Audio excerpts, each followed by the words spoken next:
नमस्कार दोस्तों, कैसे हैं आप लोग। आशा है आप सभी लोग अच्छे होंगे। दोस्तों, आप ये जंगल देख पा रहे होंगे। मैं ये कह सकता हूं कि जंगल कभी बहुत घने रहे होंगे और आज से तो कई अधिक। भाई स्पष्ट तौर से इनका दोहन हुआ है।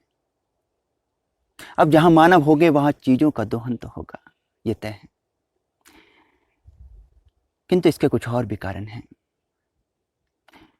पहाड़ों में पहले लोग घुमक्कड़ प्रवृत्ति के हुआ करते थे, कुछ इस प्रकार कि वे अपने मुख्य व्यवसाय कृषि और पशुपालन में पशुओं के चारे को लेकर इस जंगल से इस जंगल, इस जंगल से इस जंगल घुमा करते थे। वो स्थायी नहीं थे। धीरे धीरे वे लोग स्थायी होने लगे। कुछ इस प्रकार कि वे पक्के मकान बनाने लगे, गांव में सुविधाएं आने लगी, गांव को नाम मिलने लगा, पहचान मिलने लगी, काम धंधों में भिन्नता आ गई और वे लोग स्थायी हो गए।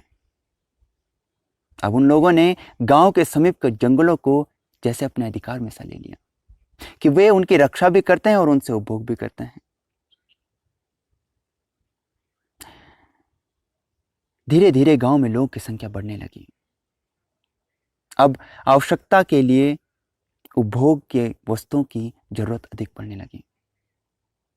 जंगलों का कटान अधिक होने लगा। अब आप देखिए कि मकान बनाने के लिए लकड़ियां, जलाने के लिए लकड़ियां, भोजन पकाने के लिए लकड़ियां, और एक विषय मैं आपको बताऊं, ठंगरे। प्रतिवर्ष ठंगरे करते हैं। अब ये ठंगरे क्या होते हैं भाई, हम तो ठंगरे शब्द का प्रयोग करते हैं। ये चीड़ के उन्नत किस्म के वृक्ष होते हैं, नौजवान, कुछ इस प्रकार के कि ये लंबे हों, सीधे हों और इन पर बहुत सारी शाखाएं हों, और सबसे महत्वपूर्ण कि इन्हें काटकर हम सुलभता से घर तक ले जा सके जंगल से। इसे हम इस तरह से प्रयोग करते हैं, गांव में प्रतिवर्ष से करते हैं। और लताएं जैसे ककड़ी, छिमले, करेला, इन्हें जमीन में तो हम छोड़ नहीं सकते क्योंकि ये सड़ जाएंगे, इसलिए ये इन चीड़ के वृक्षों पर कुछ इस प्रकार से ऊपर की ओर बढ़ती हैं। इनका कटान प्रतिवर्ष होता है। मैं आपको दिखा सकता हूं, जिस जंगल में इस वक्त मैं उपस्थित हूं, यहां पर चीड़ के वृक्षों की बहुतायत है। होने को बांज के जंगल भी हैं, बुनास के जंगल भी हैं, किंतु जहां मैं उपस्थित हूं वहां मैं इस वक्त पर आपको चीड़ के जंगल दिखा पाने में समर्थ हूं, और इन जंगलों की यहां पर बहुतायत है। जहां मैं उपस्थित हूं आप देखिएगा, क्योंकि ये गांव के समीप का जंगल है, तो यहां पर चीड़ के जो वृक्ष आप देख पा रहे होंगे वो सब आपको वयोवृद्ध बुजुर्ग चीड़ के वृक्ष आपको देखने को मिलेंगे। ऐसा क्यों है? क्योंकि नौजवान पीढ़ी वो ठंगरे तो प्रतिवर्ष कट रहे हैं। अब उनका उनका उपभोग आप रोक नहीं सकते हैं, क्योंकि प्रतिवर्ष ककड़ी खानी है तो भाई वो प्रतिवर्ष कटेंगे। किंतु सबसे महत्वपूर्ण सोचने का विषय यह है कि नई पौध नहीं उभर पा रही हैं। इसका मुख्य कारण क्या है?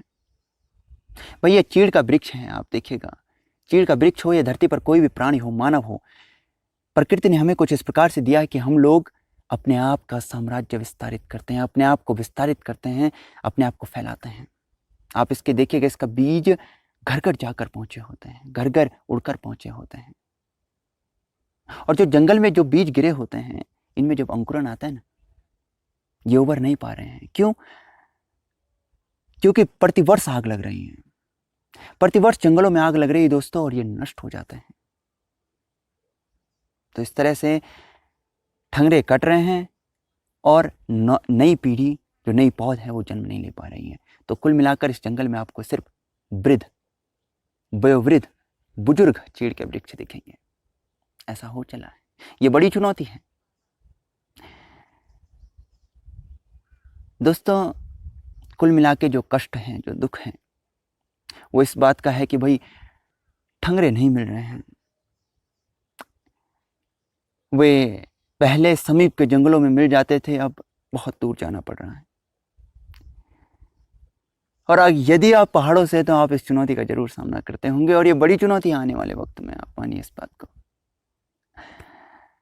खैर, समय की बात है, समय के साथ चीजें बदल रही हैं, किंतु ये चुनौती बन रही है, आप इस बात को माने।